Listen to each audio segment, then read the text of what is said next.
What's going on? What's going on? What's going on? What's going on, good peoples? It's the almighty DJ CJ Flash back with another installment, a live installment of I Remember That Song, coming to you live and direct. Appreciate you guys joining us and letting us join you. How about that?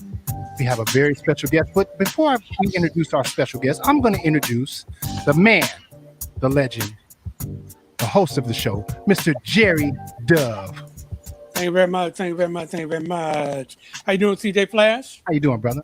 We're going to have some fun tonight? Absolutely. Absolutely. All right, so let me tell everybody similar to what you just said. Welcome to I Remember That Song, or we call it IRTS Live. I'm your host. My name is Jerry Dove. This is a show. It's me and my friends sitting around talking about music and what it means to us. Tonight, the topic is grooves that make you move. Grooves that make you move, all right? Bring in the cast. Let me tell you who we're going to share this time with tonight. Hey, everybody. Hey, hey. Russell, look up, Russell. Let me introduce Russell first. How about that? Joining me tonight, one half of the world famous, been playing music in the Bay Area for over 30 years. Mr. Russell Gatewood, have we got your attention now? He's frozen, my brother. He's frozen. Okay, well then I take back That's everything we were saying about him. So we'll start this way with Ryan Nicole over in the right-hand corner up there. Ryan Nicole has been just an actress, an activist, and just an artist, and just doing all kind of things in the community. Hey, Ryan. Hey, what's happening? I'll tell you what I've been doing. I've not been sleeping. That's what I've been doing. Why is that? You know, I had like a crazy night last night, just crazy dreams, restless night. I don't know if the moon was full or what, but I'm here with you, and I might be a little delirious. That's all right. We like delirious. We like delirious. We like delirious. Also joining us is Miss Tracy Anderson. She's the CEO of Plush Life Media. Hey. She's also, as we say, running the board for this show. She's making sure that all your social media posts get in there and saying hi to everybody and all that kind of thing. How you doing, Miss Tracy? I am well. I'm well. Thank you for asking. How are you and everyone else? Fantastic. Loving the head wrap. Yeah. Thank you kindly. I was telling you before we started that I get a lot of compliments on your behalf about your head wrap and Ryan's too. So the fellas and the ladies like it out there. Mm-hmm. They like the motherland. We got to go to the motherland more often. Yes, we do. More often we do. If anyone wants to sponsor a head wrap or anything like that, that's a good idea. That's a good idea. Myself. Lovey Guahi, what's good? Come talk to us. Okay. Absolutely. Our music director and the other half of the world famous, been playing music in the Bay for over 40 years, Mr. CJ Flash. CJ. Hey. How you feeling? You got some grooves that going to make us move tonight? Oh, yeah. I got quite a few. Okay. All right. So look, we're still looking for Russell. He's out there somewhere. But in the meantime, let's go ahead and bring our guest in here, okay? Tonight, since we're talking about grooves, we had to bring in somebody that plays the bass guitar. He's the bottom on all them songs. Mm-hmm. He's got a great group called Agape Soul. Mm-hmm. And if you haven't seen him, you should. Zoe Ellis is part of that group. We love her. Yeah. And my man is Daryl Andrews. What's up, Daryl? Hey, what's happening? Hey, brother man. Now, I can't hear Jerry and Russ. I can hear Ryan. Oh, no. Hey. Well, that's the problem. Testing. Yeah, Tracy. Can you hear Tracy? I can hear Tracy and I can hear you. Okay. Huh. Well, let's see. Maybe what we'll do is have you disconnect and then come right back. Yeah, how about that? And then that'll probably reboot everything for you. We'll miss you. But also, before you do that, push the earpiece all the way in and see if that. Not in your ears. Be careful. Oh, still I can. Can you hear me now? How about now? Testing. Daryl. Okay. Come on back. Come on back now. Log out and come back. Yeah, we'll see you in a moment. All right. I tell you what, nothing will ever replace good old television. You know, This is nice in the meantime, but it's good old television. You don't have these kind of problems on good old television. And speaking of that, we're going to bring back now. We're going to give him another introduction. He's the other half of the world famous. He's been playing music in the Bay for over 30 years. He's, we call him Papa Bear. Mr. Russell Gatewood. How you doing, Russ? Oh, yeah. Oh, really? What is that? It just came to my mind as I was saying her name. He's a Papa Bear. You got some new names tonight. You have to be careful how that term is used in certain parts of the Bay Area, brother. This is Oh, true. yeah, right. Wow. You love it when they call you Big Pop, but But he didn't say Big Papa though. He called me Papa Bear. I'm a bear. I don't The even know what DMs I about to be said, man. popping off. I apologize. I don't know what I even said. I really did. The DMs are gonna pop off in the wrong direction, I thought brother. it was a term of endearment. That's just Oh, I love. didn't know you was a bear. Yeah. Okay. Jerry done started things. I'm gonna have to come over there and borrow a couple of your brooches. Let's just say they're not brooches, they're pins, bro. We've talked about this. Daryl, can you hear us now? I can hear you now. That's all it took. right. Okay, let me reintroduce Daryl Anders and get this show started here in just a minute. Our guest tonight is a fantastic bass player. He's the leader of his own band, Agape Soul. He's worked with a lot of the greats in the music world. Can't wait to hear some of your stories about them. And Agape Soul has just released a new single. It's called Bulletproof. Oh, yeah. We'll hear about that tonight. Yeah. There it is right there. We'll hear about it tonight. Let's give it up for our friend, Mr. Daryl Anders. Yay. Welcome back. Welcome back. Very much. All right, Daryl, you've seen the show, so you know how this works. We want you to tell some of those good stories. You can get to call nobody out if you don't want to, but have some fun with it. And we're going to talk a little stuff about you if you don't mind. And just I expect that. just remember I'm older than you, and it wouldn't prove anything to beat me up. It just wouldn't. Well, you wouldn't know it by all this gray on my face right now. There you go. There you go. Love to have too. All right, so tonight we're talking about grooves that make you move. What it is I posted on VIP Lounge today, asking everybody to give me a groove that makes you move. It could be a head banger. It could be a song that just makes you nod your head. It could be a song that makes you get up and dance. Whatever, a groove that makes you move. CJ Flash, are you ready to show them what we're talking about? Absolutely. Let's go. Oh, there you go.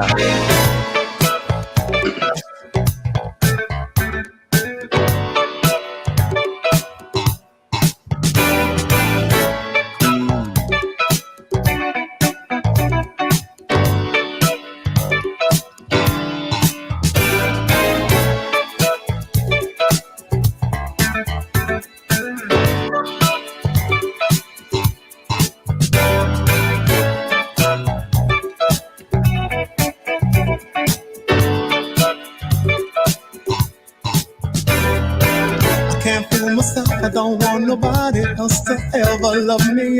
You are my shining star, my guiding light, my love fantasy. There's not a minute, hour, day, or night that I don't love you. You're at the top of my list, cause I'm always thinking of you. I still remember in the days when I was scared to touch you, how I spent my day dreaming, planning how to say I love you. You must have known that I had feelings deep enough to swim in. That's when you opened up your heart and you told me to come in. Oh, my. All right. Now, we normally don't play the songs that long, but you got to let Luther say that part, right? right. You gotta let You Luca got to do let it. Luther be Luther. And then, we got to let Marcus be Marcus Miller. And first of all, Absolutely. again, let me start with people who may not know. That's Luther Vandross. Right. And it's a fantastic song off his first album. And Daryl Anders, I hear you play the bass and you're a big fan of Marcus Miller. Tell me what you hear as a bass player when you hear Marcus doing this thing on a song like that. He just has a signature sound and feel like from the first woo, it's Marcus. He digs into a song and makes it his own no matter what it is. So and that bass line is such a signature, bass groove that everybody loves that song. A lot of people play it wrong, but everybody loves that song. Is that right? Yeah. See, I was going to ask you if that's something that's easy to learn, or is that something that, I think you just answered that question. It's not that easy, huh? Well, He said, well, for me. The thing that people get wrong the most is there's two breaks in the song, and they're not exactly the same. They're similar, but they're not exactly the same. So people tend to mess that up sometimes. And I'm guilty of it too. I've done it from time to time, but it's a great song no matter how you slice it. Okay. Nice. All right. Who else want to talk about Luther? Oh, Big Luther, Little Luther. I think that was Big Luther at that time. All the Luthers. That's Big Luther. Yeah, no, that's a groove. I mean, I was just thinking while the song was playing, what do people clean their house to nowadays? Because that's an album that you clean the whole house to. Wow. It's just one of those. Sugar. Yeah, a road trip, something. What y'all listening to nowadays? Your house is just dirty, I'm sure. You ain't got no look. That's why I have a narrow view of my office right now. Yeah. He said, I don't got no. Don't they talk about a mop and wap? No. They do. This is true. Yeah, so maybe they use WAP. Yeah. Maybe they use WAP. You're right. They play that over and over. All right, CJ, what else you got tonight?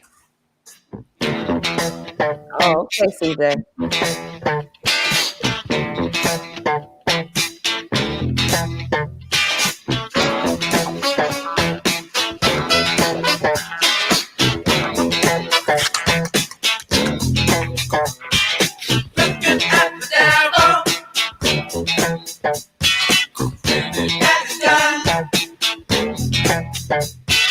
Fingers start shaking. I begin to run. Bullets start chasing.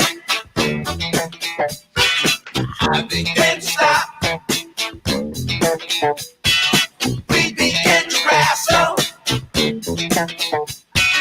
I was on the top. I want to thank you for letting me be myself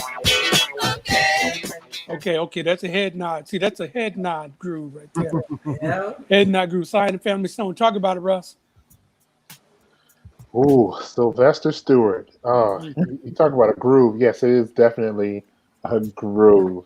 And it got a second life with hip hop, and it got a third life with Janet and Lewis. They just took it.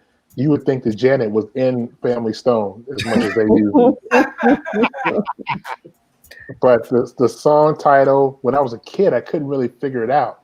And then, then I realized, okay, you have to break it down because they take, thank you for letting me be myself. The whole thing's ran together. That was the first iteration of Music Soul Child. I was gonna say, Music Soul Child borrowed that whole schematic. There's a word for that too. There's in literature. There's a word for that. I don't know what it is. I believe it's ebonics. Messy. Ebonic?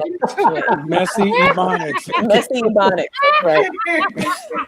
I saw it in the dictionary. That's what it says in the dictionary. Yeah, lay it up and y'all hit it out in the park. Yeah, There you go. Right. There you go. Right. Should we shout out some people? Well, hold on one second. One second. Let me let my man talk about Larry Graham. I want to tell two really quick Graham stories. Okay, go ahead. So when I was 15, I've been playing bass for about a year, and Graham Central Station came to my hometown in Florida, and I'm just a nerdy dude just playing bass, but I wanted to meet Larry Graham, and I couldn't figure out how to do it. So I took the album cover, and I'm looking at names, and I'm thinking, okay, what's an unusual name of somebody that played on the record that he'll probably remember? So I picked out Emilio Castillo from Tower Power, and I called the hotel and said, hey, this is Emilio Castillo. I'm calling for Larry Graham, and they put him on the phone. Nice. Nice. Very nice. Yes. To say hi to him. He was actually really nice. Okay. And then years later, I got to meet him through my day job at Dunlop, and I was at a show that he did in Napa. This is about 2 years ago, and I'm backstage. It was the Brian Culbertson thing. They had a bunch of different bands playing, and the tech was restringing Larry's bass. And I looked at it, and he had some of the strings backwards, like it was strung out of order, and it was all wonky. And I'm like, I don't want to get in the middle of this, but Larry's gonna grab this bass and go on stage. It's gonna be a mess. So I went upstairs and said, Mr. Graham, this guy's, restringing your bass, and it's all wrong. He goes, well, just go down there and change it. I go, what? He doesn't know me. I can't just go down there and say, give me Larry's bass. He goes, tell him I sent you down there. So I went and strung Larry's bass, and the show went on. Nice. I beat myself for that stupid phone call at 15. Did you tell him that story? Did you remind him of that story? Oh yeah, we laughed about it. Okay. Nice. That's a good move. Though. I He's hadn't such thought a sweet about guy. that. Yeah. I wonder if that would work with Toni Braxton and she's in town. If I say that. Tony, they done messed up your stilettos, girl. Let me just go ahead and Okay. My name is Emilio Castillo. I played on your first album. Oh, that's funny. Let me in. Let me in. That's All right, Tracy. Tracy, who's out there already? Oh my goodness, we have all kind of people. We have the beautiful, the illustrious Sherry Dove. Ooh, okay. Come on, people, give it up. She listening. Snaps for Sherry. Snaps for Sanjay. Sherry. So shout out to Janine. Shout out to Bridget, Aretha, Antoinette, Sheila the Diva. And Kay Lonnie, we see you. We see you out there. Dion, we see you. Make sure you guys, Karen, we see you. Make sure you guys drop your city in which you are watching. We are so interested to know. Make sure that you share this with your people. Start a watch party if you so wish to. And, let's make it happen. Yeah. That's right. You're watching IRTS Live. Tonight is about grooves that make you move.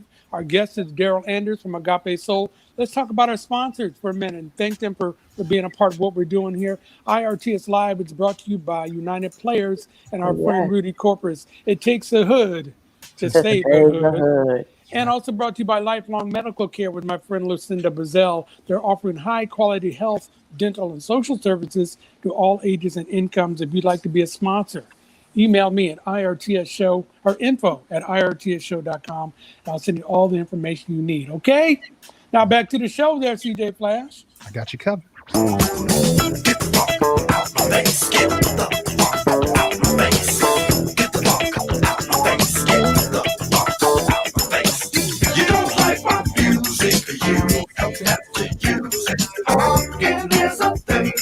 All of us release.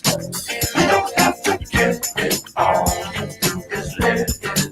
Then you know exactly how to.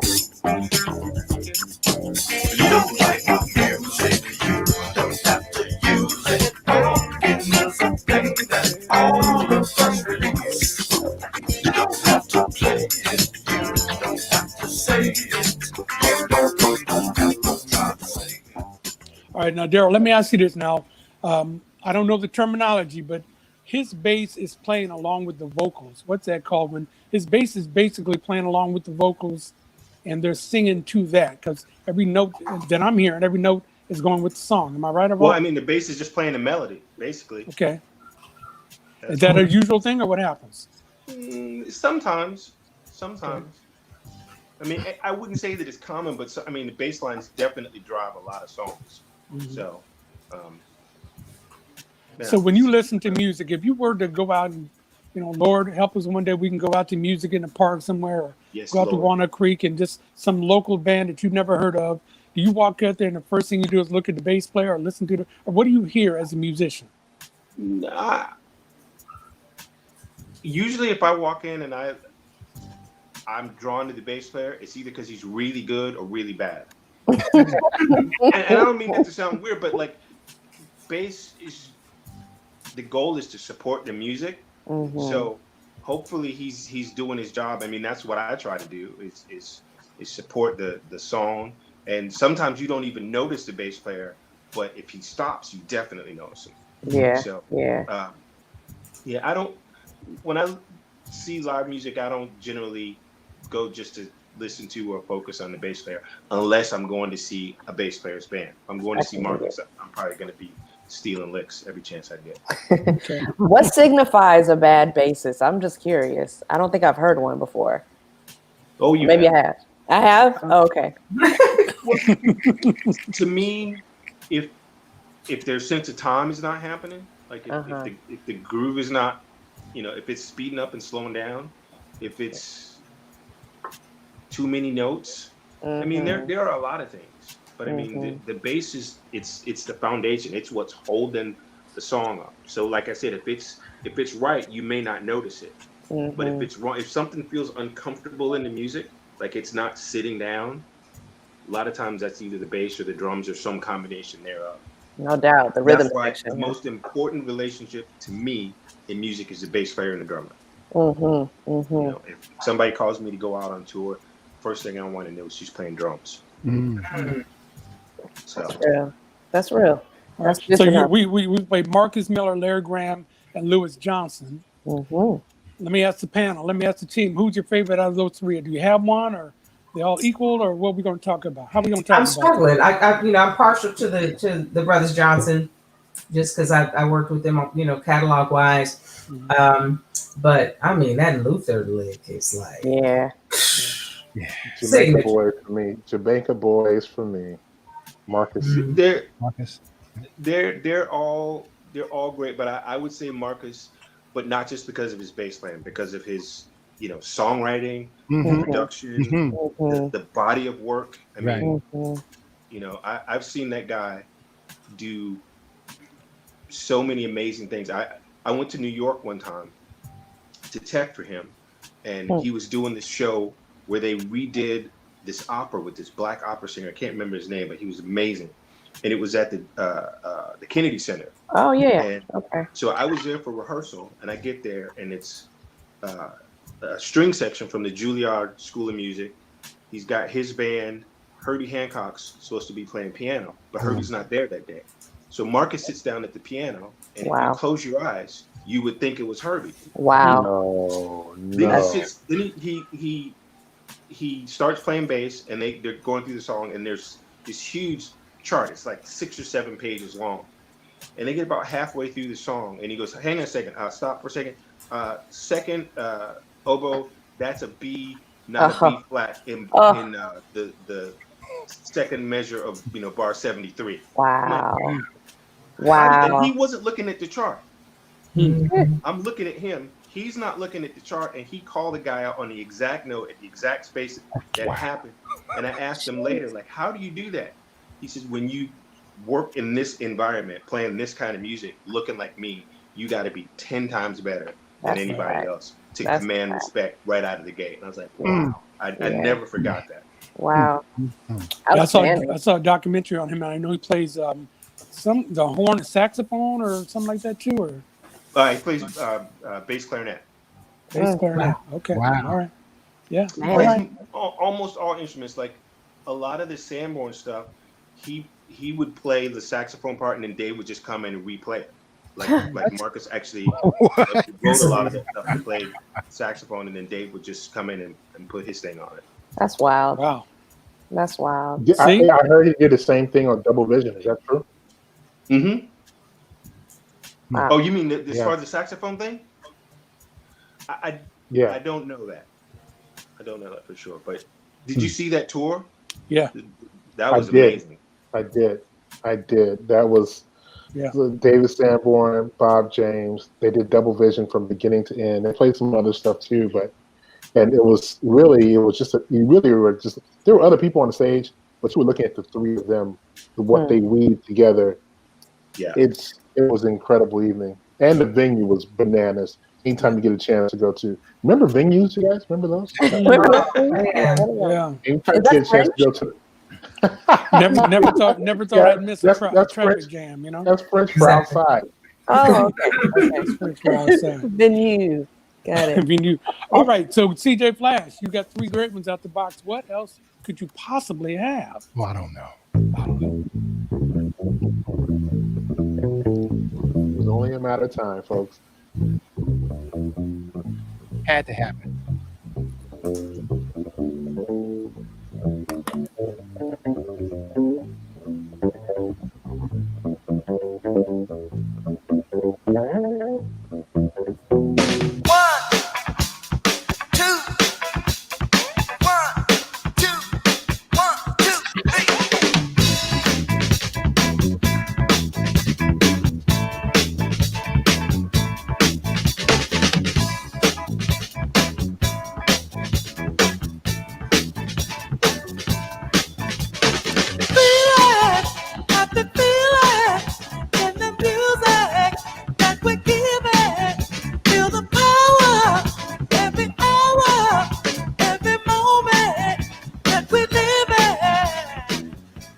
That must be some kind of a demo there for that one, huh? I know.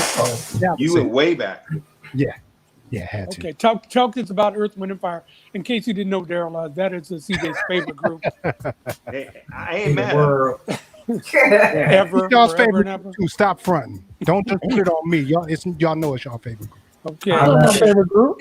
Yeah, CJ White. yeah, it is. Yeah, it is. Certainly one of my groups. I mean, You know, you got some Earth, Wind, one of the Fire bands. draws on. Stop. Elements draws. The Elements draws. Wow. Daryl said it's in his top 5 for sure. Yeah. Yeah, I mean, Oh yeah, it's in my one of the top 5 for bands that sure. made Yeah, me want yeah. to be a bass player. Yeah. Yeah, okay. That's Wow. saying a lot. Yeah. Yeah. Yeah, my favorite Louis song Johnson from Earth, was Wind, and Fire. definitely the first one, for real. Yeah. I would talk about my favorite song from Earth, Wind, and Fire was Getaway, because I think that's when Verdine, the horns, Philip, everybody would just at a crescendo of power for that group, and that bass was killing it. So, but CJ, tell us a little bit about that song. Was that some kind of a Yeah, that was demo? the original demo for the song was Happy Feelings on the That's the Way of the World album. And so they cut it and they released it. I think they released it on one of the revisited versions of that album. Okay. Yeah. Wow. It's good stuff. Just has Verdine playing in the beginning and then, Philip and Maurice doing their thing. That's nice. That bass line actually reminded me of Off the Wall. Like it sounded like the beginnings of, or a touch of Off the Wall. You know what's funny that you say that? Originally, they were talking about having Maurice White produce Off the Wall. Oh wow. Look at that. That would an amazing vocalist. Yeah. And they ended up getting Earth, Wind, and Fire's horn section, Phoenix Horn, Time 84. Okay. Ended up playing on Off the Wall. There it is. I knew there was some DNA in there. Yeah. All right, the things you learn on this show. Keep it going, CJ. Oh, here's one for you. The last move. From Shellenburg, North Carolina.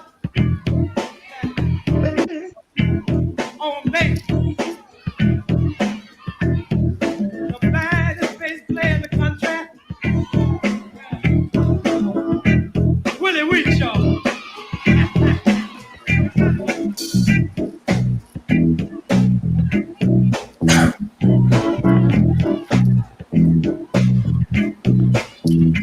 Come on, y'all, feel it, see it.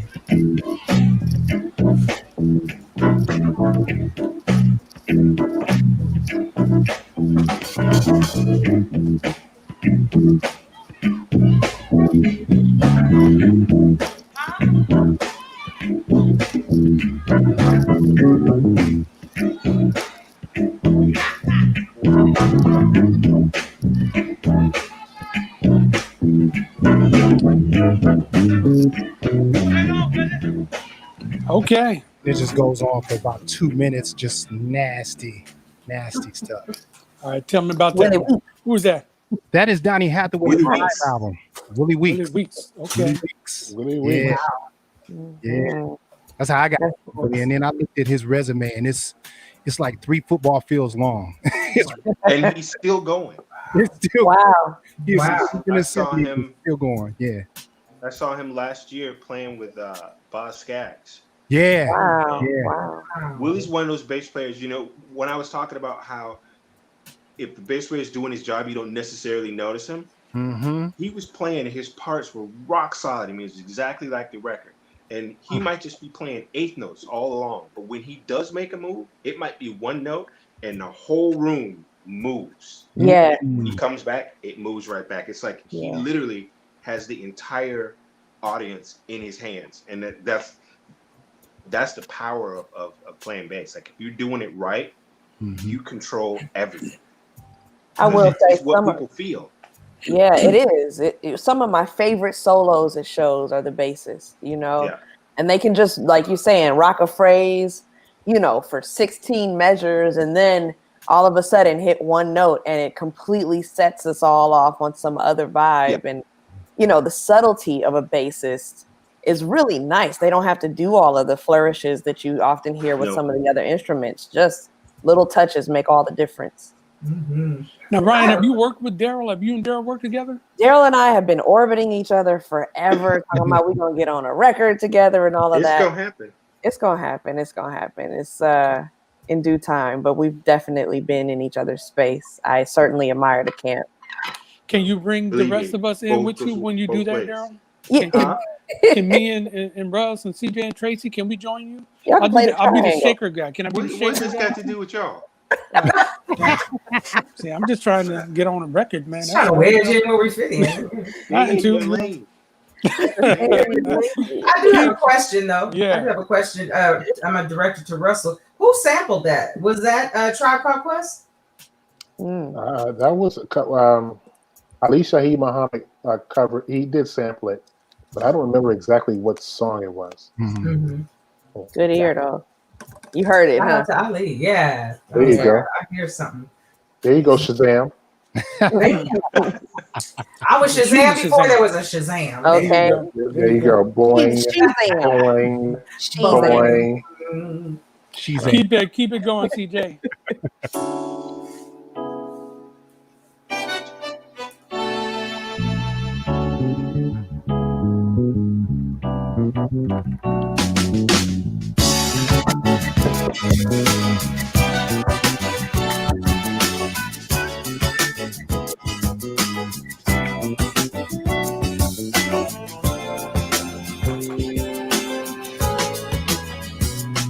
You know it's true as trees are tall, and autumn leaves to fall. Ooh, it sometimes rains in paradise, and even the warmest heart can turn to ice. I know it happens to us all. Every kind of people fall. And after all the tears are gone, do we have the heart to carry on? Beautiful. Go ahead, Russ. You got your hands on. I'll go ahead and talk about that one. Still a friend of mine. Oh, still a friend of mine. Talk Come about on, it. Flash. Talk about Oh, it. Don't sing about you it. know what? I don't know who was playing bass on that record because Randy Hope Taylor. Randy Hope Taylor used to play with Jeff Beck. That's right. That's right. Yep. That's right. Because the band has been around for over 40 years and it's had different iterations. I teased Bluey when I first met him. I said, "You guys are like the British Menudo. There's different people every time I meet."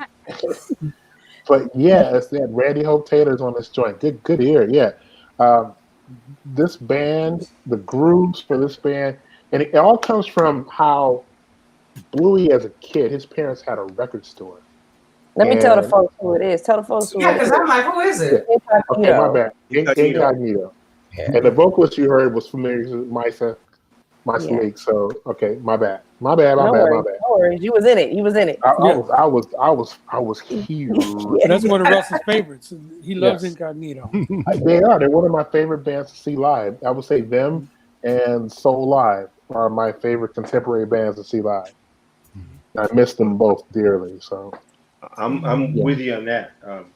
I don't know if you guys saw this. This was one of the best musical moments of my life. So when I put out this new song, Bulletproof, I got a message that Bluey tweeted about the song on his Twitter page, and then Mesa posted about it yesterday. So I'm like, I'm good. Wow. Okay. That's all. There you go. You're Shut set. it down. Shut it down. I've been sitting on pins and needles about this, and I know we're gonna talk more in depth about the song, but I just want to be the first to say that the album work is so amazing. The artwork. My God. Yeah. Makes amazing. Daryl and I. There it is. Bulletproof. Look at that. Who made it? His name is Mick Waller. Yeah. Wow. Hats off to Mick. He works with me at my day job, Dunlop. He's a graphic artist. He's done all of the graphic art and design work for Agape Soul. He designed the logo for Agape Soul. He's just he's great. Super talented guy. And I didn't give him any direction on that song. I just literally sent him the demo, and he sent me 4 designs. The first 3 were pretty good, and then he says, "I got one more for you," and he sent me that, and I was like, "Oh shit, that was amazing." Yeah. So in case you couldn't see that quickly, you need to go. Yeah, I was going to say, make sure you go to the VIP lounge on the Facebook page and find the picture. It's just right there at the top, and enlarge that, and then you'll see it's a slave ship. I was going to say it looks. Oh my God! Yeah, that's amazing. And the gold too. The gold is just that's amazing, man. That's amazing. You know, CW, you get the song lined up? You know I do. Okay, then let's go ahead and talk about Yeah, Bulletproof. stay ready. Let's go ahead and talk about Bulletproof. You want to talk about it before we play it? Sorry. Yeah, we Too go. late. We in there. Go ahead. No, do it.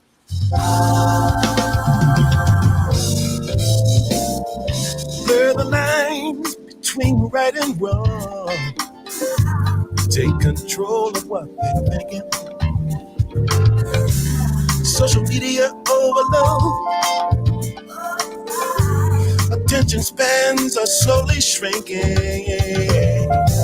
And quick to blame, but never show. Just cause you say it don't make it so. You can kill the man, but you can't kill the message. You can ignore the obvious, staring at the proof. Justice is blind, but love is invincible. And the truth's always bulletproof. Always bulletproof. Yeah. Yeah. I did. Say it loud and say it often until they believe. Tools of disinformation, for the easily deceived. But the truth that dies in the darkness comes to life in the light of day. Oh, you can kill the man, but you can't kill the message. Oh, no, you can ignore the obvious, staring at the proof. Justice is blind. Love is invincible. True is always. Now you can kill the man, but you can't kill the message. That's very nice, Daryl Anders from Agape Thank you. Soul. It's Bulletproof. I'm gonna let you talk about it more than I am, but I do got to mention that Tommy Sims is the person who's singing that. Yeah. And the background is Singing Sarah from the Bay Yes, Area. Lord. So talk about that song for us, bro. Yeah, it's a song that Wait, let me interrupt you. You're playing bass. You're playing bass in case anybody didn't realize that. He's You won't playing hear bass. everybody else playing bass on the Agape Soul record. I know Thank that's you. right. Okay, go ahead now. Not that I couldn't, but just, what else am I gonna do? Yeah, it was an important song for me to write, and I've been working on it for a couple of years, and just it got to a point where I have to do this now, and I finished the lyrics about 6 months ago, and I sent it to a friend of mine in Memphis to work on some music with me, and he literally wrote the music just from the lyrics. There was no melody or anything. Wow. And then got it back, put it together, and just called the homies, Sarah, and I had originally was going to use some different singers, but for me, like, the voice has to tell a story. I have to believe that you believe what you're singing. It and doesn't mean that you're a bad singer, but you just got to tell the story. And Tommy I should have called him first, because literally he just nailed it. And I have Errol Cooney on guitar, Thomas McCree on drums, Lynette, Sarah's sister, on keys. It was a fun project to work on. Cam Parrish mixed it, and people seem to be digging. I mean, it speaks to what we're going through right now on so many levels, and just I wanted to write a song that told the truth and didn't sugarcoat the facts, but also hopefully makes people feel somewhat hopeful at the end. So, Song just released last Friday, right? yeah. Tell them where they can get it. Where can they get it? iTunes, CD Baby, Spotify, all the major streaming and download services. It's up there, and on the Agape Soul website, agapesoul.com. Nice. It's a great song. It's a great Sounds song good. and an all-star crew you got there. And it was really great to hear you talk about the curation of the song, because a lot of people don't really know that you have to put the right people on it who can communicate and convey the message. And you did that. And that's a talent in and of itself, just pulling the right team, to communicate the vibe. You see how you just casually threw out Tommy Sims? Huh? You just casually put out Tommy Sims.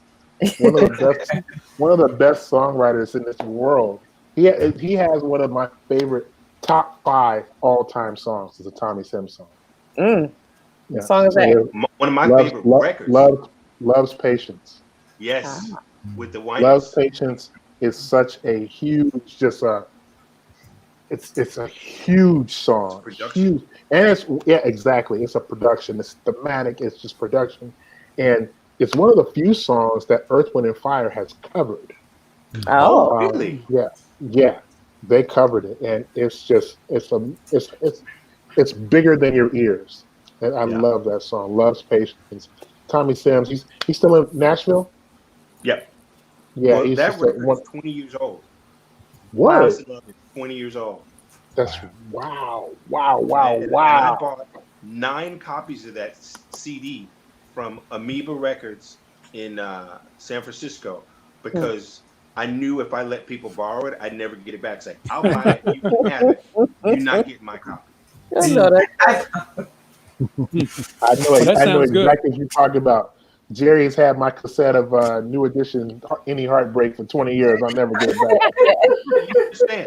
Oh, I didn't know you wanted it back. I mean, I figured once they start making cassettes, you'd say, okay, I'll let them have it. But we can talk about it. But we're very happy for you. I talked to Daryl, often enough, we met through each other's wives and things a few years back, and just he's always been a good man, and everybody out there, you can tell how humble he is, and you just got to see his band play. And with our girl Zoe Ellis and a lot of other folks that are here locally, they're a great band to go see play. And that's about all the compliments we're gonna give you for now. We don't pump you up enough. So that's one I usually get, so I'm good. I got to say I like to have too. Okay, there's one more I like to have. Okay, CJ Flat. Okay, you gonna give away a copy of that, a download of that a little bit later? Absolutely. Okay, let's hold on to that. You can get a free download of Bulletproof. Now, one last thing, isn't Bulletproof also the name of that song by that popular Korean group? Don't they have a song called? Because when I Googled Bulletproof, the kids, don't they have a song called Bulletproof? 13 boys in one group. I can't. Yeah. Are you talking about? I know you can't copyright a song. BTS, they got a song called Bulletproof. So you got to figure out a way to distinguish.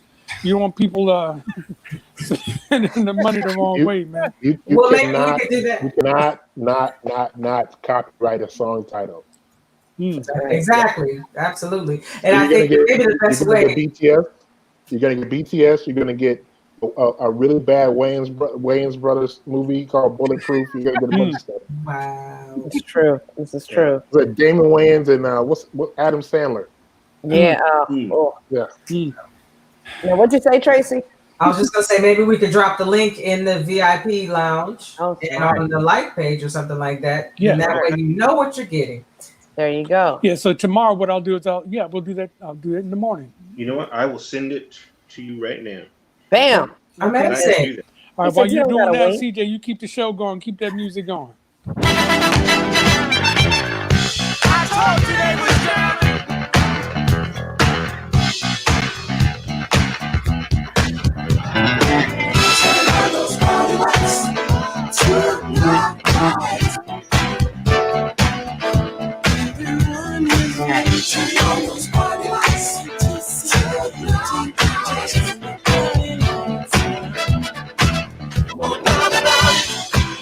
Gonna scream and shout it. We're gonna turn your party lights on. No doubt about it. Gonna scream and shout it. We're gonna party while the night's young. Party while the night's young. Okay, got that sound to him. That's nice. Steve Arrington, Slave. Is that Slave or Steve Arrington? It's both. Okay. Slave was Steve Arrington. Okay, all right. True. That's what's up. I didn't know if it was his solo effort or the group. No. It's the Showtime album. Showtime album. What's the name of that song in case somebody want to find it? Party Lights. Party Lights. You know, Mark Adams on bass. It's a nice bass line. I always thought it was Pearly Whites. Turn on those It pearly could be. Sure. Spleen. Sure. I thought it was a Colgate commercial. It's not. They call Listen. Weird Al Yankovic and get him to do a remake. Right. Listen, it needs to be. Listen. I saw Steve Arrington last year at the Grammys. He played the Roots. The Roots do a party every year at the Grammys, and he came out and sang.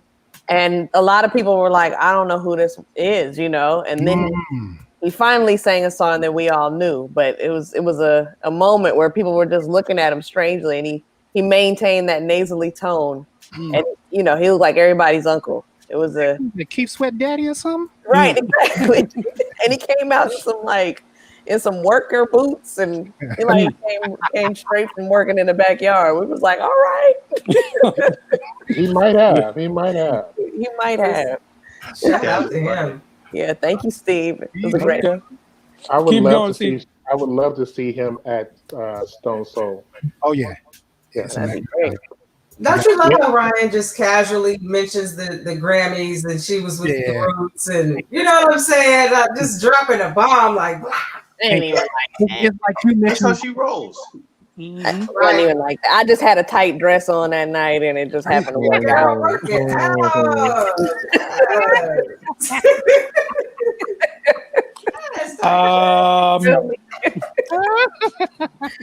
Well, she's my sister, so I can't say nothing but good for you. Good for you.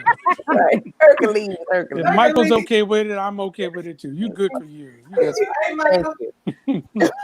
Keep it going, CJ. You're just killing it, CJ. Keep them grooves going.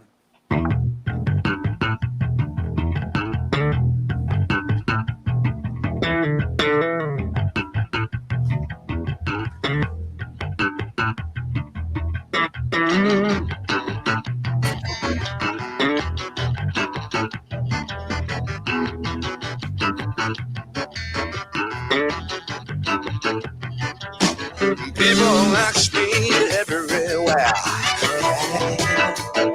They say, is that really all you have? I just tell them if it ain't. Oh, well, it sure don't mean that now I can't. 'Cause I just don't believe it's fair to judge a man by the length of his hair.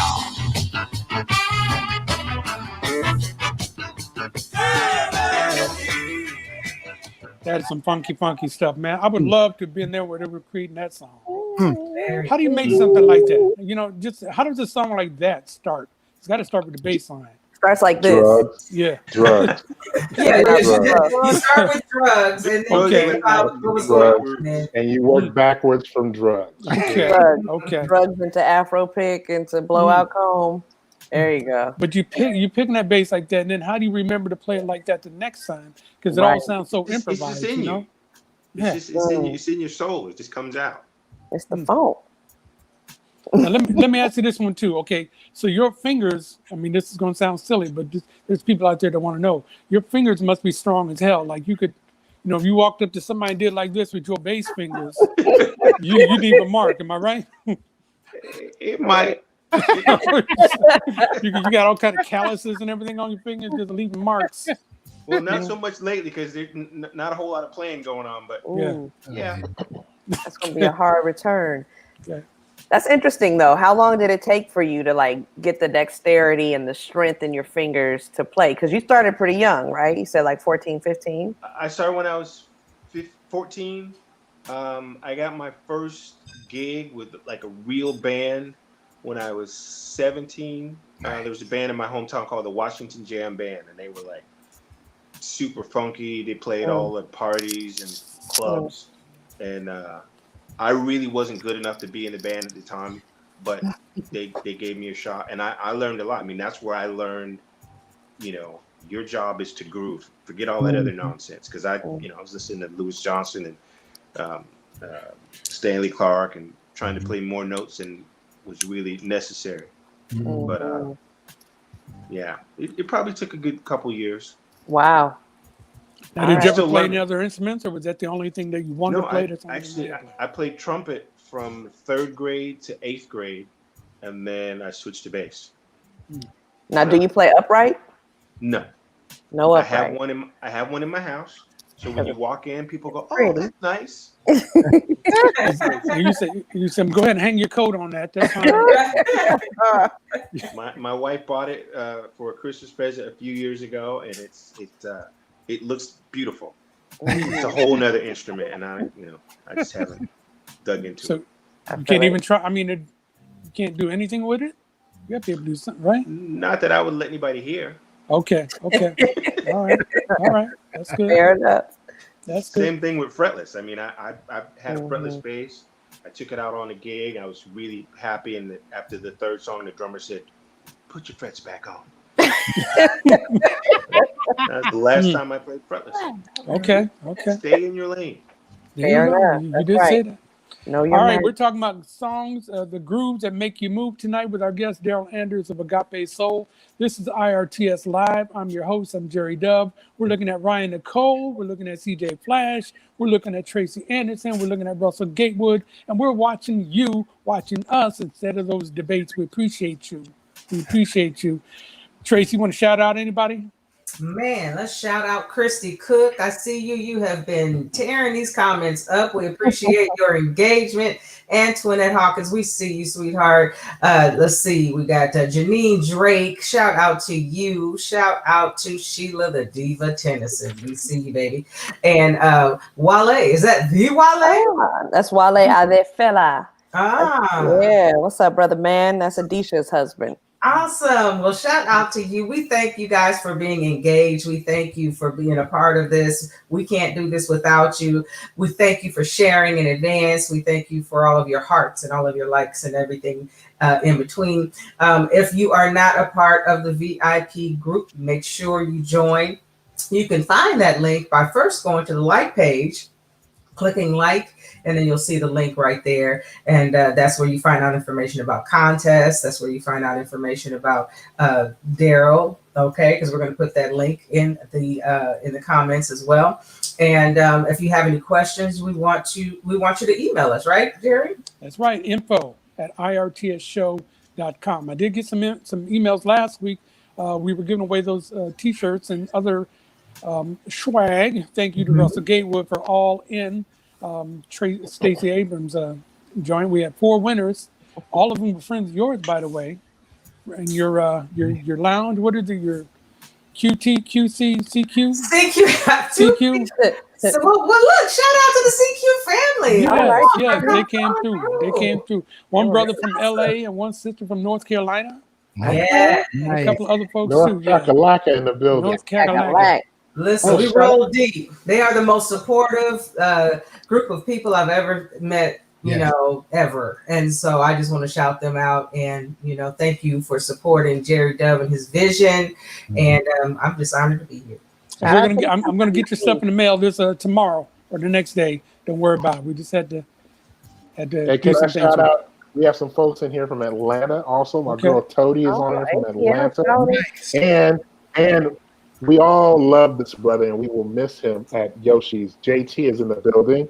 JT, brother. Thanks for hanging out with us, brother. Yes. And legendary, everybody bought a record from this place. Robin Harris from Jones and Harris Records is in the building. Wow. I love you, Robin. Nice. We love you, Robin. Shout out to your father. Shout out to your brother, your sister, everybody. Hope all is well. Absolutely. Love her. All right, keep it going, CJ. Keep it going.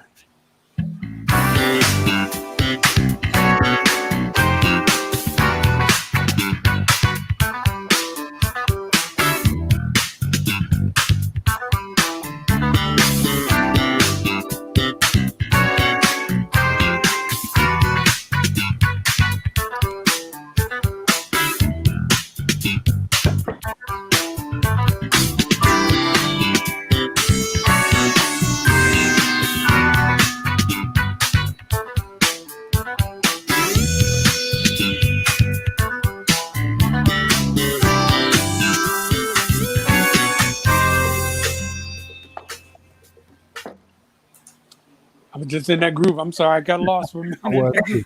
I was out dancing somewhere on a dance floor in a club somewhere just now. Nathaniel So, Phillips. man, What talk was the about that next song. move, Jerry? My next move, I was gonna, yeah, Oh, that actually looked pretty good sitting down. I could It never did, do it that did. standing up. But sitting down, I got that. Nice. See, Yeah, you know, your I had feet that- and your head have to coordinate, just You know, like the bass and the drummer. This is exactly. And also, like you said, stay in my lane. So Right here. I do that when Stay I'm right sitting here. down. I can get that. Talk about that song, somebody. Go ahead, CJ. You go forward. One of my favorite bass players. There are too many to name, but Daryl, you're definitely one of them. Believe that. Thank you, sir. But Nathaniel Phillips, good friend of Russ. Russ, you worked with Nathaniel Phillips for years, right? Yeah. You did some work with Nate and Marlon McClain from the group Yeah. Pleasure. Pleasure. And they also produced one of your favorite songs of all time, CJ. Yeah. What song is that? New Shoes. Oh God, no, What? I didn't know that. no, I can't stand that song. Yeah.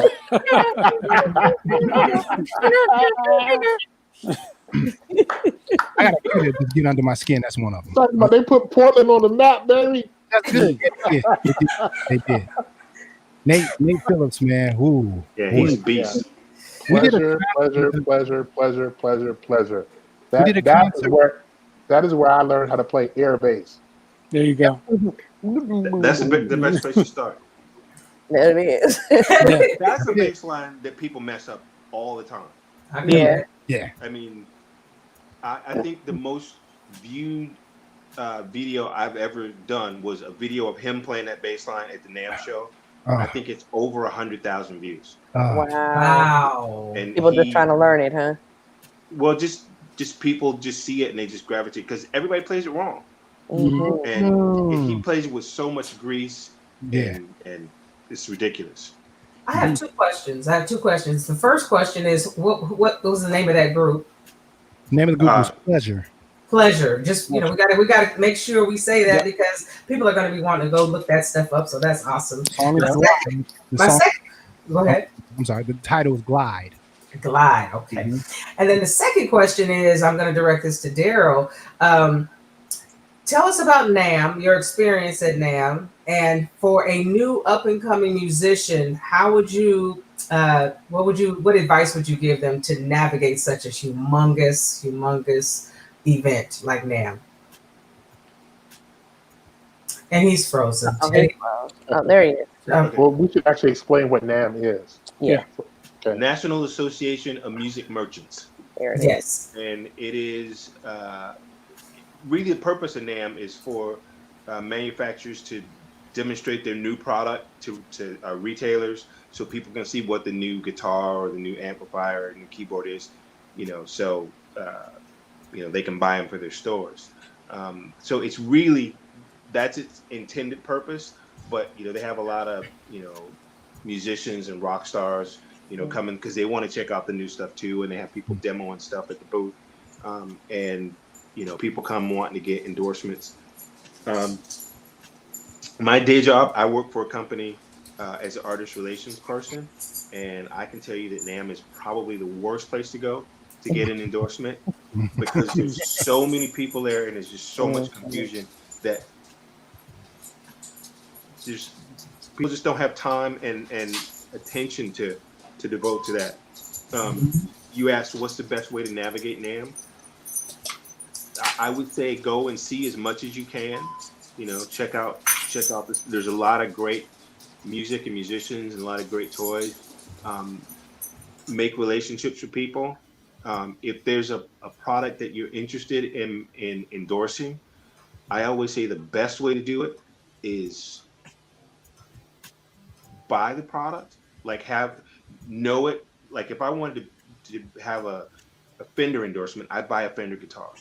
Right. Maybe not the guitar I want, but I'd at least buy one, and have a relationship with that instrument. And so when you get to a point that you want to talk to them about endorsement, well, I've been playing this for years. This is part of my sound. This is, I want to represent your company because I already use it. That's Mm-hmm. And NAMM is just too much stuff going on to really really sell yourself at a NAMM show, because there's just too much other stuff going on. But it's good for networking and stuff like that. Oh right? yeah, it's good to meet people and Right. just be cool and just hang out and see as much as you can and soak it all in. Mm-hmm. Is that in Vegas? No, it's in Los Angeles. Okay. Actually, Orange County. Orange County, yeah. Yeah. And obviously it was canceled this year, right? Yeah. Yeah. I won't be there. That's for sure. All right, we're talking about grooves that make you move. CJ Flash is killing it. Keep it going, CJ.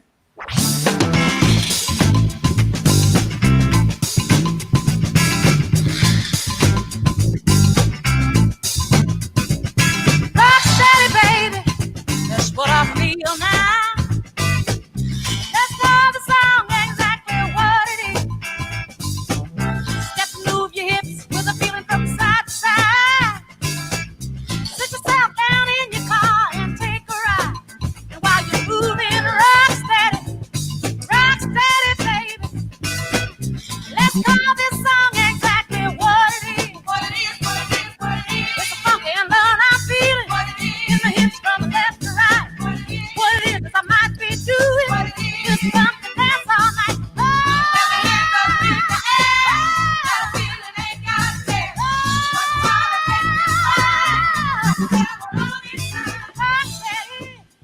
Yes, Rocksteady. That's Aretha. Aretha. Is Aretha. that Muscle Shoals? What, on bass?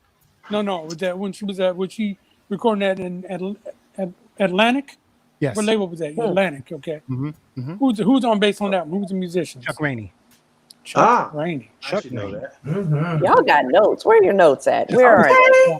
All here. It's a cheat sheet. Chuck Rainey. Yeah, I trust that you got it. Where's yours, Jerry? Where your notes at? I have them, It's somewhere. There you go. Stay ready so you don't got to get ready. There. You know, some of that stuff I just happen to know. I didn't know.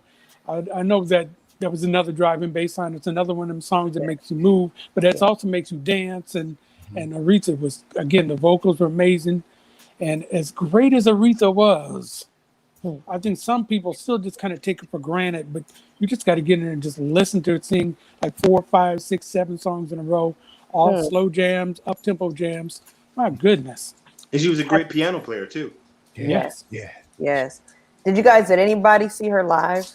I did. Wow, I really? did. The last show, she came through Oakland with Babyface.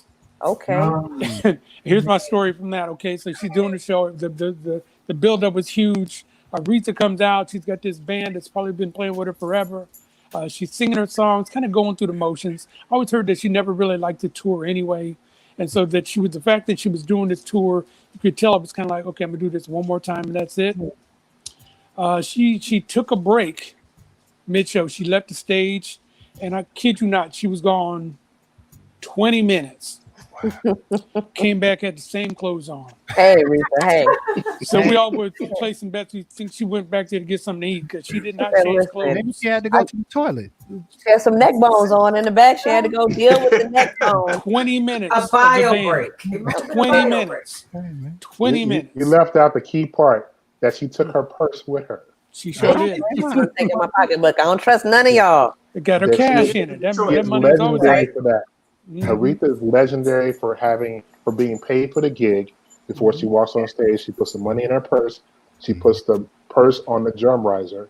I And know when that. the show's over, she takes her purse and goes to a room, and the band comes to that room. She chips everybody out in the Hey.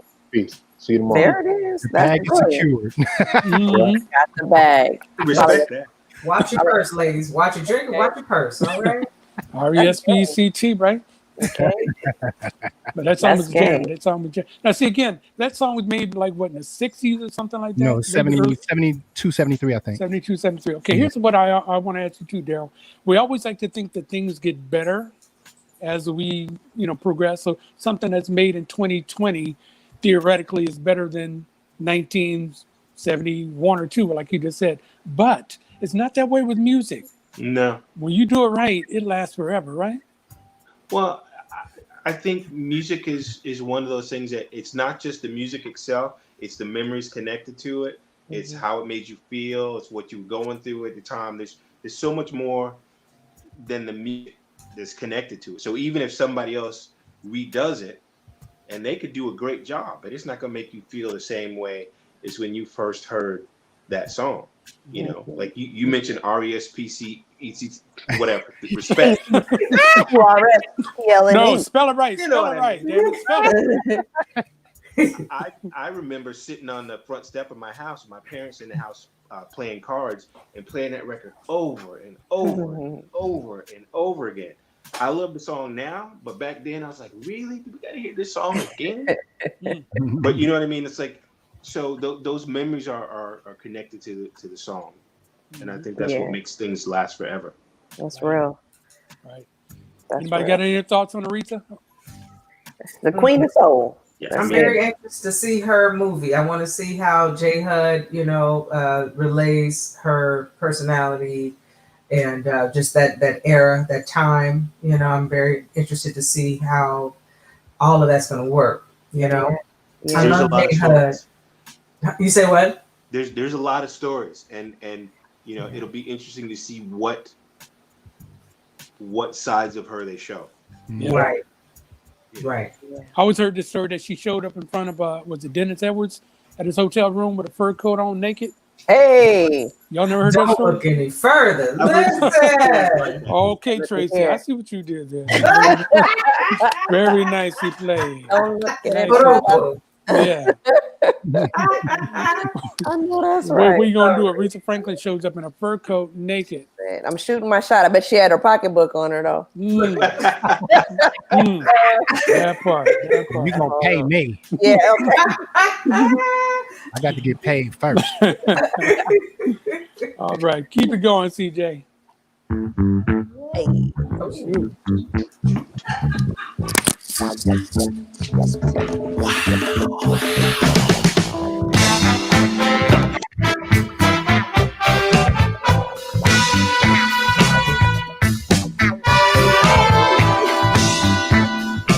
Yeah.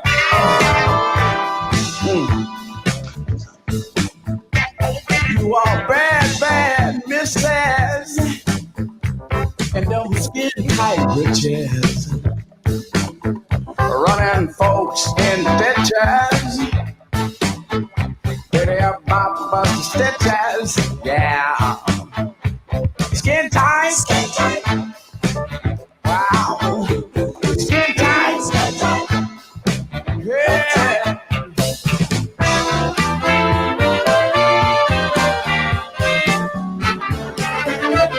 Wow.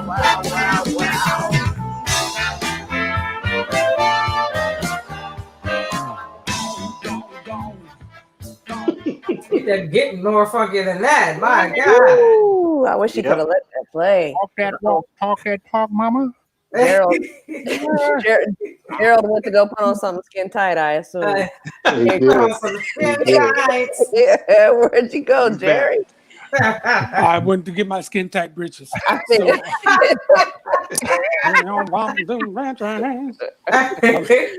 Who's the bass player on the Ohio Players with the Ohio Players? Marshall Jones. Oh, thank you. They had some grooves too. They had some real grooves. Man. We just lost. That's one of the first bands that I started buying all of their records. Was it for the music or the cover? That was part of it. It's got to be You're good. blushing. You're blushing, Daryl. I don't know. Well, I think I've told you this, Jerry. I got in trouble when I was, I don't know, maybe 11 years old. My mom had started this little savings account for me, and I knew the lady at the bank. So I went to the bank and I took out $11, and I went to William Henry Department Store and I bought Ohio Players, Skin Tight, Graham Central Station, Mirror, and Earth, Wind and Fire, Gratitude, double album. Wow. 3 records for $11. Wow. Oh, $11. But you best believe I paid for it dearly. Did you? That was But too early. that's why I covered the Ohio Player song on the first record. Is that There you go. That was a serious experience back then. You earned it. You earned it. Yeah. Was that the one you had Martin Luther do it? Was Martin Luther doing that one for you? No, Martin Luther did If I Ever Lose This Heaven. Okay. That was Quincy Jones did it, Beyond. and the Average White Band. Yeah. Martin's a big friend of the show here. So Yeah, he's a beast. yeah, but the Ohio players, they definitely have some grooves, man. Definitely. And some great covers. Yeah. Well, speaking of those covers, so did you grow up in a very strict household? Is that why you got in trouble? Well, I think I got in trouble more because I went to the bank and took the money out. Just solo out there. Yeah, I mean, I just took my little happy butt up there and like, give me $15, and I went and bought a bunch of records. It's like, that's supposed to be your college fund. Hold on. Did you withdraw it or did you have a gun? Out of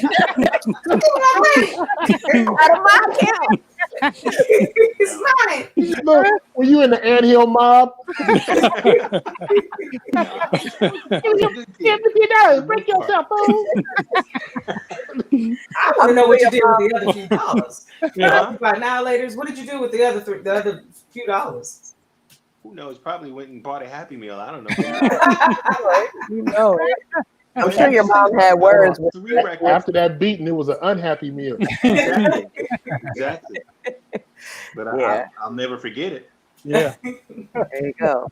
The first album I can remember buying was the Staple Singers' "Respect Yourself." That's the first album I can remember buying. Wow. Nice. Because I'll Take You There, and there must have been one other song on that album. Respect Yourself.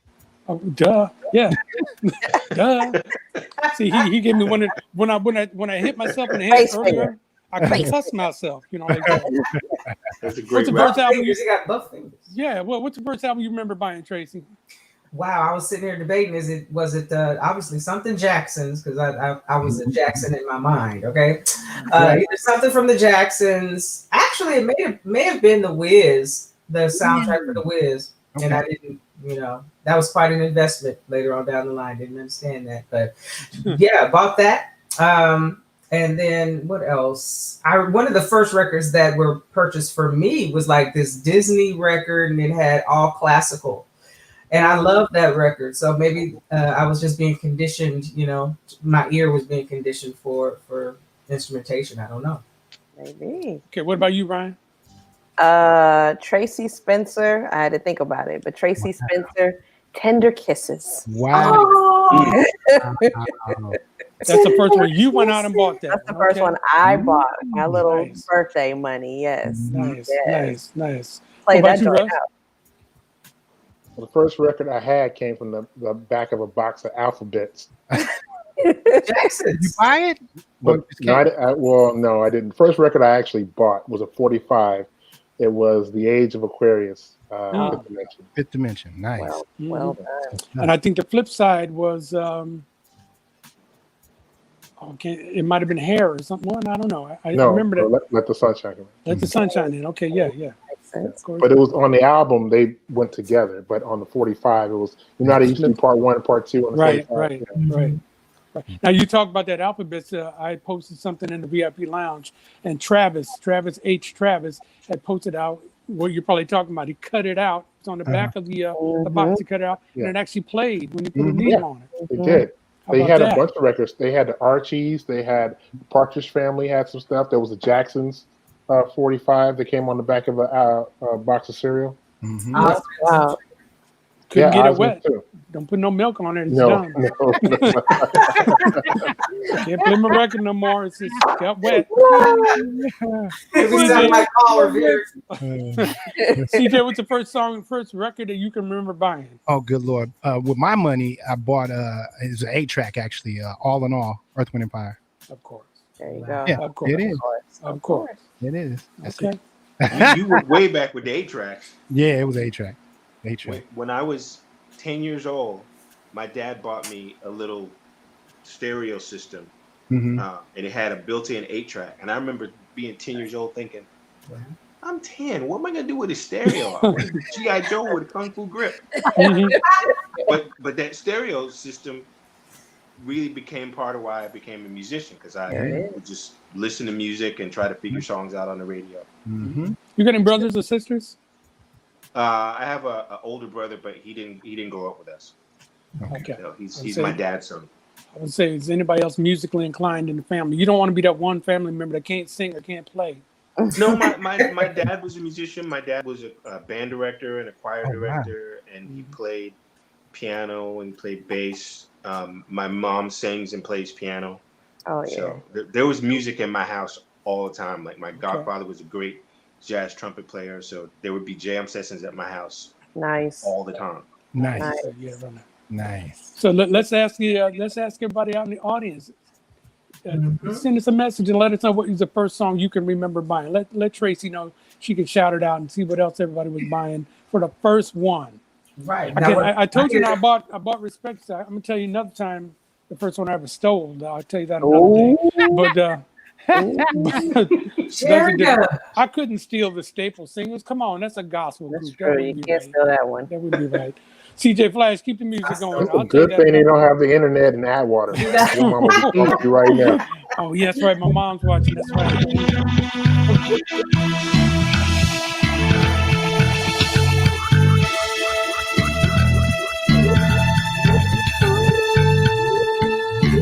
I wanna know, are you single? Won't you tell me, baby? Are you single? Are you available for me? Won't you tell me, baby? Are you single? Available for me to see? Well, now curiosity is taking control of me. I want you to know. And I wonder if we have any possibilities to be. Tell me so. Oh, now from what I can see, you seem to be just what I've been searching for. Yeah. Hoping as the night goes on, communication will be strong. I wanna know much more about you, baby. Yeah. Come on. Now that's funky. Come on. That That's is Aura. Aura. Are you single? Is you single? You got a woman? Or You got kids? Have you been tested for the COVID? What's your credit score? The 2020 remix. And lady, I just wanted to get behind you so I could get some donuts. That's all I wanted. Excuse me, man. Why you gotta ask me all that? I just wanted to get some donuts. That's a great song, man. I remember that one when I was coming up to the Bay Area. My brother moved up here first, but we'd come up here and go to Silks, and they'd be playing that song at Silks and that kind of stuff, and just on KSOL. That's what I remember about that song. Early Bay Area memories for me, man. That was a great song. Good tune. That's funky. Who's bass? That is the fearless leader of the original Slave, Steve Washington. Okay. Oh, it's not Steve Barrington. Okay. No, Steve Washington playing bass. Okay. Because he left Slave, and Starlina Young and Kurt Jones, they sang back up with Slave. And if you listen to Touch of Love, you'll hear them singing on that. Ah, okay.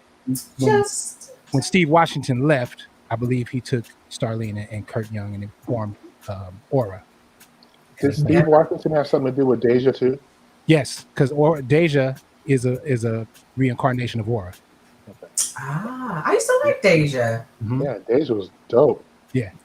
What was it called? Where You Find Me or something? Yep. That's where you find me. Ooh, that was a vibe. That was a mood. Okay, tell me. All right. Nice. Yeah, tell me too. I don't know about Deja.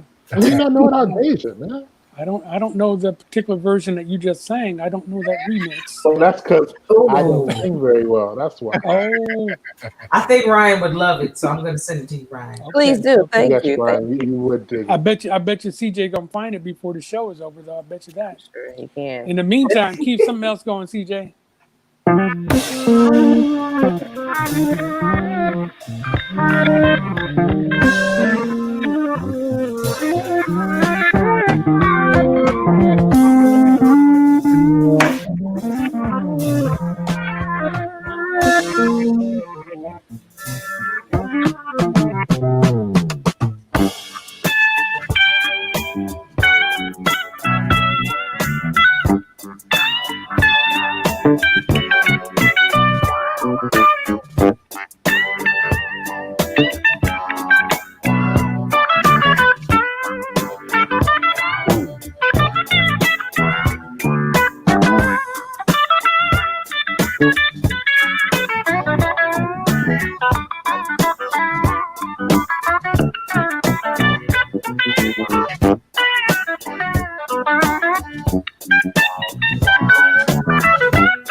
Wow.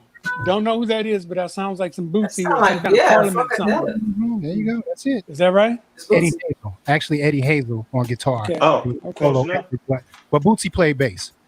Okay. Yeah. Okay. So that's Legendary. Funkadelic? Was that Funkadelic? Eddie Hazel. Eddie Hazel He's played the with guitar player from Funkadelic. Yeah. Maggot I Brain. see. That's Maggot Brain is Eddie Hazel. Got it. Okay. Yeah. Wow. Yeah. Yeah, Nice. that was space AG. Smoke a lot of weed-ish kind of sound to it there. Weed mixed Got with a lot of something. Right. Habit leather form wearing. That one was a little hard to dance to. So, Yeah, I just played it purely for Bootsy. That's it. Okay. All right. Bootsy got a new song out with George Benson. Yeah, George Benson and Brian Culberson. Yeah. Nice. Bootsy just got some, and it's kind of funky too. It is It's a kind of mashup. Now, does I know. anybody play bass You said a now? mashup? Felt like it. Doesn't seem like a mashup. I mean, George Benson, you don't see him kind of in that vein, but it's okay. She said a mashup. Wow.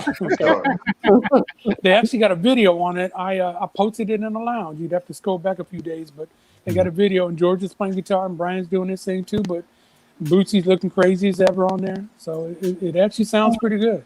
Awesome. Sounds pretty good. Now, I was going to ask, does anybody play bass anymore? Any new people playing bass, or is everything now with synthesizers and keyboards? And does anybody even bother with a real bass guitar anymore? Oh yeah. New artists, I mean. There's a kid that I just ran across recently. He is maybe 15. His name is Justin Lee Schultz. He plays keyboards, guitar, and bass. And when I tell you he's blazing on all three, it's ridiculous. I think I saw him on Instagram. Yeah, check him out on YouTube. His sister plays drums. They're just really ridiculous. There's a lot of great players out there now. You know. Anissa Strings, local hit. Yeah. Anissa is ridiculous. Yeah. SB. Yeah. Yeah, man. My favorite, one of my favorite bass players of all, but certainly my favorite female bass player is Michelle Indegiachella. Oh, heck yeah. Oh, heck yeah. You want to talk about just brutal grooves? Like she'll make you feel bad about yourself. I can imagine. I feel so dumb. She's Man. bad. Does she still live in the Bay Area? Or No, I want to say she's in New York now. She's moved around, but yeah, she used to be here back in the late 90s, I think. yeah. She was here for years, man. She was here for a long time. She's done the new Glasper record. Yeah. It's With has her. her and her. It's called Better Than I Imagined. Yeah. Wow. That's from good. it's from Black Radio 3 that's going to come out next year. It's ridiculous. Michelle will take you there. Michelle is just. She had a tour a couple years ago where she reimagined Prince songs. Right. Oh wow. And that Bitter record, I'm sure I've talked about it on the show before, but whew, that is, You need a fan? You I do. I'm having a moment because that album that's some beautiful pain right there. It is ridiculous. Yes. Well, that's the thing about Michelle is she takes music to a completely different place. There's nobody like her in her songwriting, in her just everything.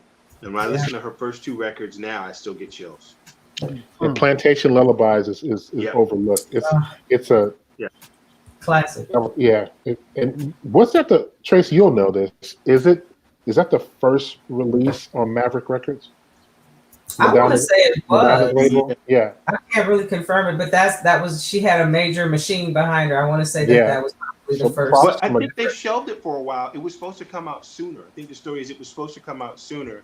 They were going to shelve it, and then Boyfriend came out, and it just took off. Wow. If that's your boyfriend, he wasn't last night. And And then the first huge stalker song of the video age, Outside Your Door. Yes. outside your door.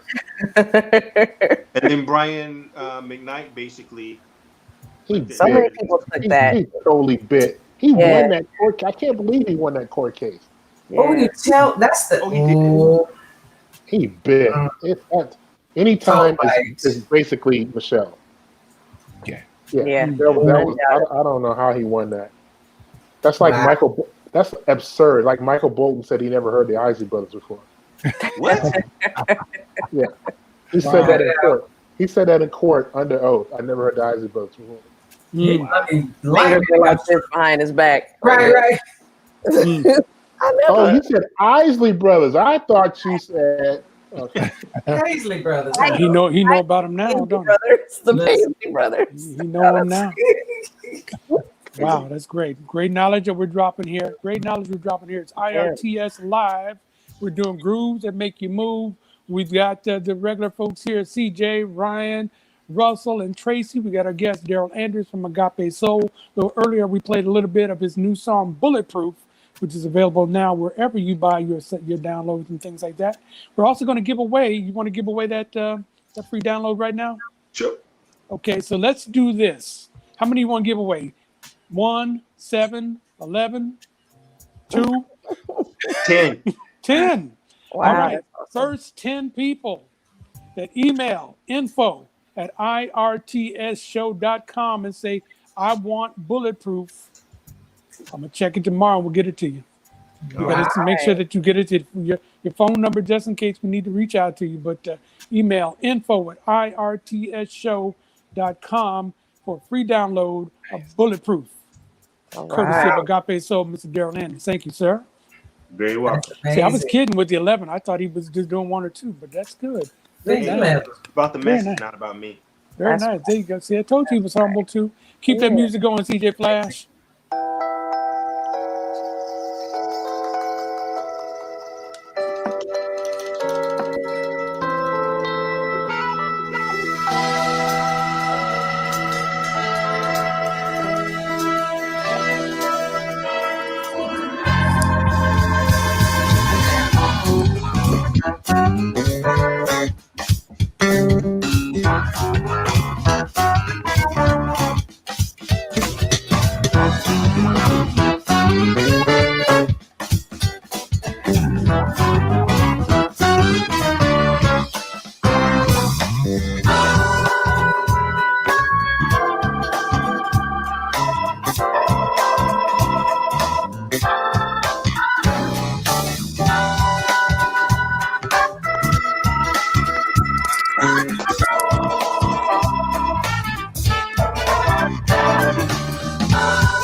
That is Daryl Andrews and Agape Soul right there. That's what's Tell us up. about that That's one, nice. man. That's an offering song. That's an offering song right there. Okay. I tried to pull out my money. I said, oh, it's 7.3. Take it. What's the name of that song, bro? That song is called Fruitvale Gumbo.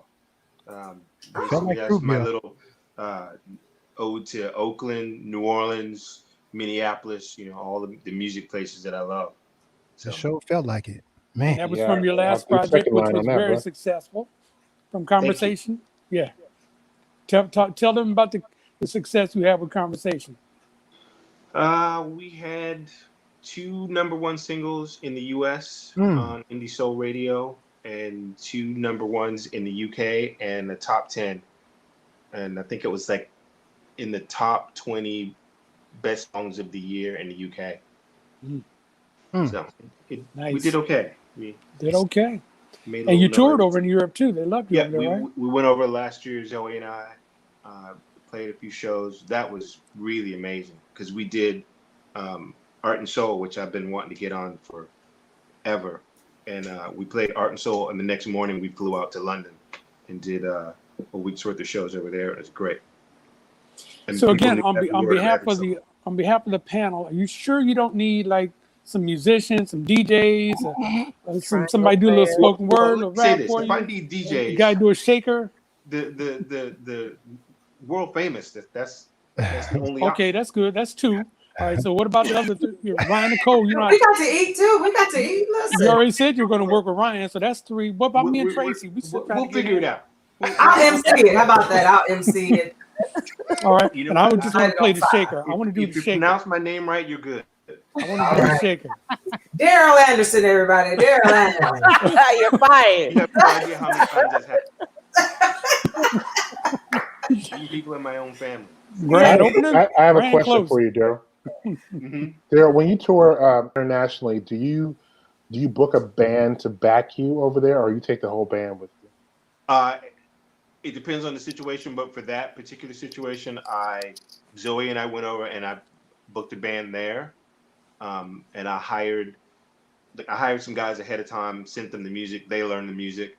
We rehearsed the day before the show, and when I tell you, I walked into that rehearsal not knowing those guys from Adam, and from the first bar, I was like, oh, okay, like they came ready to work. That's So right. by the time Zoe got there later that day, it was great. We were all great friends, and I'm actually going to use some of those guys on the record. The guitar player in particular, Charlie Allen. Nice. I could just listen to him play all day. Nice. He's just one of the funkiest, most tasteful guys ever. So Now we speak casually about Zoe. We know Zoe here. Zoe is family here. So tell us about Zoe Ellis, please. Zoe Ellis is one of my favorite voices on the planet, bar none. Yeah. She, that whole thing I say about telling a story and making you feel a song. There are people who can sing more notes and people who can sing more riffs, but she'll do less and kick your ass every single time. Right. That's right. And she's a great songwriter. She's a great friend. She will tell you about yourself even when you don't want to hear it. Yeah. And she's a big part of why Agape Soul exists, because she knew that I had these songs, and she's like, "Why don't you do your own thing? You should do your own music." Yeah, I'm not a front person. I have no interest in that. But she was one of the people that pushed me to do this, and she still pushes me to do it. Thank you, Zoe. Yeah, Glad she did. I'm glad she did. And she's a sweetheart too. She's a really sweet person. Unless you cross her. You got to have Zoe on the show. Unless you cross her, you said. I've never had that problem. No, me neither. We fight like brothers and sisters, but I know she's always got my back. Yeah. And the next generation is right. You're right, CJ. We should get her on the show. You're right. ridiculous. Speaking of brothers and sisters, her brother Dave Ellis is amazing too. Oh, incredible! Yeah. And her father is tight, and her daughter is amazing. The whole her squad. father, Russ Ellis, is 88 years old, and he just released a new song. Yeah. Whole I've been squad. trying to get Russ to adopt me, but we can't get the paperwork together. It's cool. Next time we see him, tell him that Tangleeye said, "Make it happen." All right, I'll do it. Love that guy. Okay, nice. All right, CJ, keep that going, brother.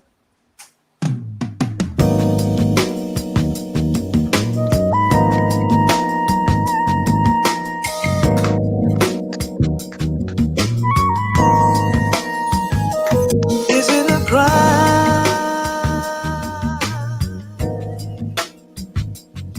for me to be feeling this way?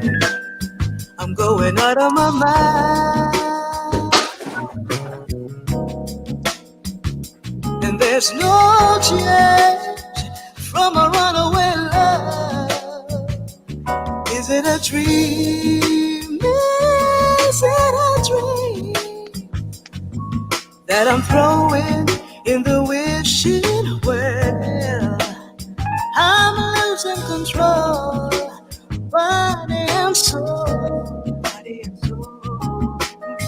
Standing for a train that may never come. I saw the signs, I read the book. I should have had a second look. But boy, you caught me dreaming. And there were times you'd come around and we'd agree just to be friends. Tell me who was fooling.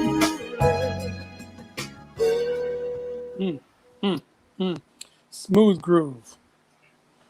Back over to Incognito, I need my Hennessy. Where my Hennessy?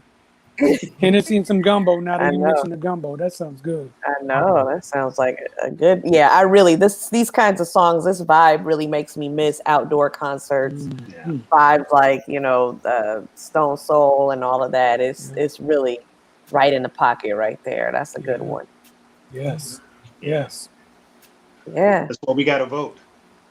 I know. Well, listen, I'm ready. Yes. I heard the man made a total fool of himself today.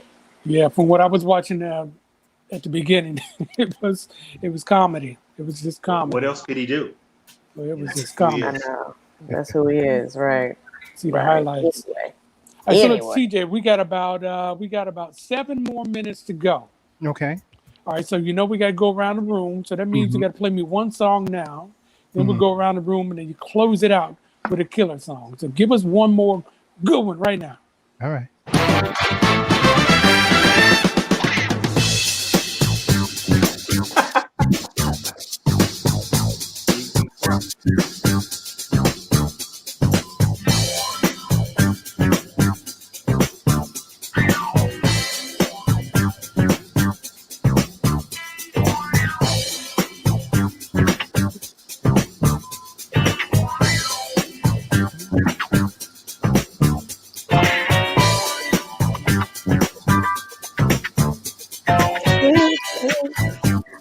Mahogany. That is good. That's good. Russ, you enjoying it. Talk about it first, brother. Man, the theme from SWAT. Dude. No, you didn't. Yeah. You just put 2 shows in one show together. That's crazy. Well, it's the reason I played it, and I'll tell you about it in a minute. All right, go ahead. Tell me. Tell me. So on bass was the legendary, get this, James Jamerson. Really? Yes. James Wow. played on that track. That I did not know. Was that when he first moved to LA? Yeah. Wow. And he was doing session work. Of course, he left Motown, but he was doing a lot of sessions work, and Rhythm Heritage was one of the groups he played with in '76, I believe. Okay. Yeah. Well, that was Tell a us more funky about theme James song. Jamerson, Yeah, please. for real. I want to know more about that guy. James Jamerson? James Jamerson? Yeah. Funk Brothers. Yeah. Okay, I know you're gonna hit that high note. I was gonna be Standing embarrassed. in the Shadows of Motown. Yeah. Okay. All right. Don't make you cry, nothing will. I'll have to, and if you can't find it on Netflix or something, Ryan, let me know. I got a DVD or a Blu-ray or something. I'll let you have it. You got a beta. I'll let you have it. You let me have it. I might have to just. I'm not even gonna look for it on Netflix. Then. Okay, then you got it. He's gonna give you a beta. He's gonna give you a beta. Not the beta. The beta. No, I got one. It's a great documentary. It really is, and you learn so much about all those guys because they were. I mean, the work that they put in, and from what I understand, that little tiny place, and just why do musicians always like to play at like 3 a.m? What's that all about? Oh, who knows? Same reason DJs. Juices are flowing, and you probably just got off a gig. Yeah. Right. You're loose. They don't start at 3 o'clock in the morning. They just finish one job and carry over. Okay. There it is. Well, So that's when the world is still and they can focus, I'm sure. Mm-hmm. You know. There it is. That's a good one. Earlier, we were talking about some of the younger people. Ryan, you were talking about Anissa, and we can't forget, Uriah. Yes, we can't forget Eric Pickfunk. Yep. Troy Lampkin. Thank you. Troy, he sent me a beat yesterday. Did he? Word. Yes, he did. I gotta pull it up. But yes, he did. I know it's funky if he did it. What did Jubu play? He plays guitar, not guitar. Okay. So Jubu and Pickfunk are brothers. Yeah. Elijah, we got a new song out. Elijah Blues got a new song out. Elijah Baker. government name. Yes. Yeah, it's a lot of funk out here. All right, so we've learned a whole lot tonight. I hope people are taking notes like I was. I got songs, as always, that I'm going to go and download tomorrow and give them a listen and own them if I have to. It's been a great show. We're talking about grooves that make you move. I want to thank our guests tonight. So let's go around the room and see what everybody's doing. Ryan, Nicole, let's start with you. What's going on? You're always busy. What's changed Always last busy. week? Always busy. I'm on a campaign project called Haven that I'm working on right now, but you can find me in very short order on a national project with 45 of the dopest MCs. We're talking Pharoah Monch, we're talking David Diggs, we're talking Tariq Trotter, we're talking all the dopest MCs. 45 MCs are doing a project called 45 Lies, and it's about the guy who was on TV today making a total fool of himself. We're dropping 45 seconds of hot fire, each one of us, about debunking the lies that this guy loves to tell.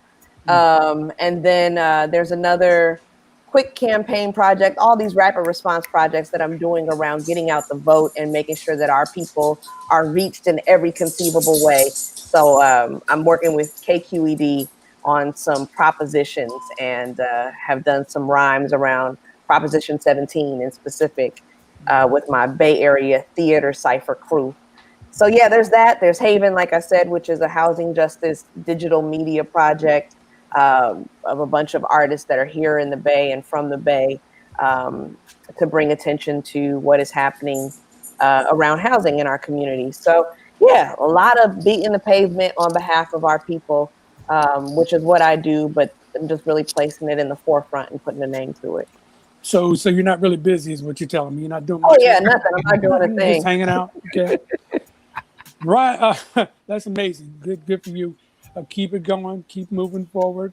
Miss Tracy Anderson, CEO of Plush Life Media. What you got going on? Well, you can always follow me at Plush Life Media on Instagram. I'm doing, I guess, a podcast. I am gonna be doing a formal podcast, but I guess I got a running start because every time I go live, it is something super, super incredible, something dope. I've had all kind of special guests on there, and it's usually on a weekly basis. So you're more than welcome to come and check me out there. I'm also going to be dropping some merch in the next couple of weeks, in which I'm very excited about. So if you want some information, you can go to my website, plushlifemedia.com. Or you can just hit the bio link in my Instagram at Plush Life Media, and you can find all of my offerings there. All right. Now the fellas, Russ and CJ, I saw you on Twitch last week. That was good. Yeah, it was good stuff. No interruptions. That was a good place for you to be. And we're going to be on Twitch. Are we on Twitch tonight, Tracy? We're on Twerk tonight. Are we? Are we on Twitch? We are not. We're still working out, the okay, but we will be soon. Yeah. Yes. Russ and CJ, tell us about the extravaganza. I'm going to let CJ take care of it because all I really want to say is arrest the people who murdered Breonna Taylor. Yes. Bam. That's There you it. go. Yes. That's it. Yes. And on that note, I don't have much to say other than Mic drop. people that murdered Breonna Taylor. How about that? All right. Well, Daryl, I hate to say this, but it's your I'm turn. not trying to follow that. I agree Okay. 100%. Okay. That's the most important thing that we can do right now. That's right. Awesome. And- So did you give us the link? And vote, yes. and Yes, vote. register to vote. Now, Daryl, did you give us that link so that we can drop in the VIP lounge? Because we definitely want to make sure people can get to your music. I will send it to you as soon as I can get to my phone and send it to you. Perfection. Okay. Well, we thank you very much for joining us tonight. You taught us a lot. You taught me a lot. And love hearing your stories about bass playing and just how music comes to you. It just makes me even more envious of musicians than I was before. Because I can't play a damn thing, So, but I hope you guys enjoyed this show. We're going to be back next week with another show. It's IRTS Live. We thank you. CJ, take us home. All right.